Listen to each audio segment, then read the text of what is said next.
In all of the examples so far, the categorical fields have had a small number of categories, so they could be listed along the rows or columns of a pivot table.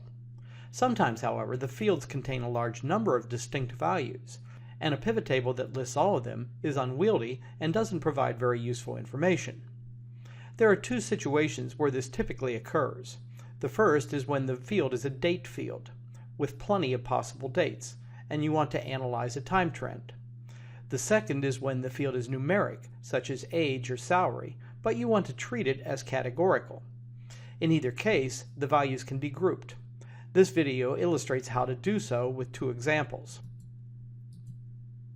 The first example uses the same online purchase dataset you have seen before, but I have changed the dates so that they extend over several years. I want to see how the monthly totals of amounts spent vary through time. To show this, I have already created a pivot table with total spent in the values area. I will drag purchase date to the rows area.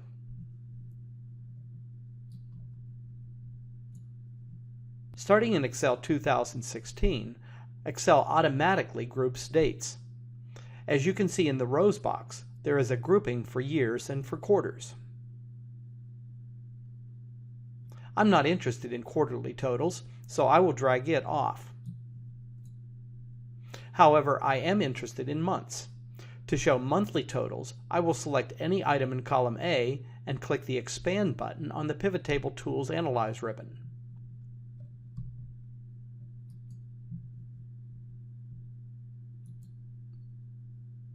Now the monthly totals are shown chronologically by year. This is a perfect place for a pivot chart of the line chart type.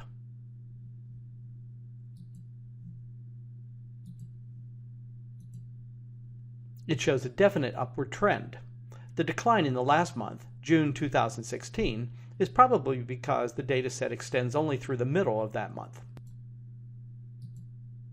The second example uses the lasagna trier data from a previous video. Each of 856 potential customers have either tried or not tried a company's new frozen lasagna product. The company wants to understand which of the customer attributes might be related to whether the customer has or has not tried the product. I have created a pivot table to investigate this. It has counts displayed as percentages of row totals in the values area, and it has the yes/no categories for the have tried field in the columns area. I have also created a corresponding pivot chart. Now I will place neighborhood in the rows area.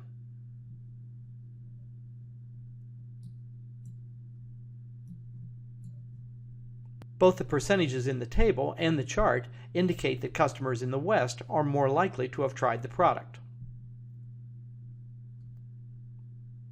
Next, I will place weight in the rows area.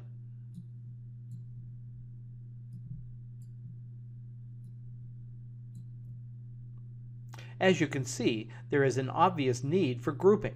There are too many distinct weights. I will right-click any value in column A and select Group to bring up the Grouping dialog box.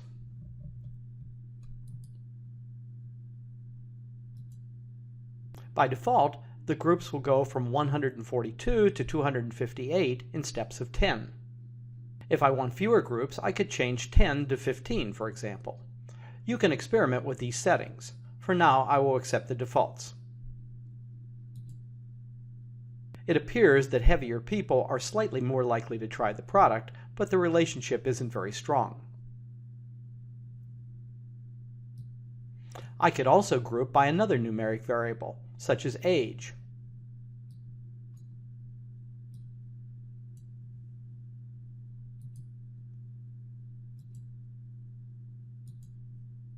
Note that Excel remembers groupings.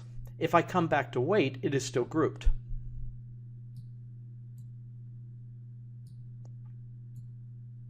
However, it is always possible to ungroup, as I will do now.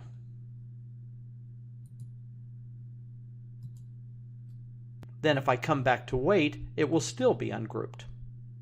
One last comment. Grouping is usually done on fields in the rows area. However, it can be done in exactly the same way for fields in the columns area.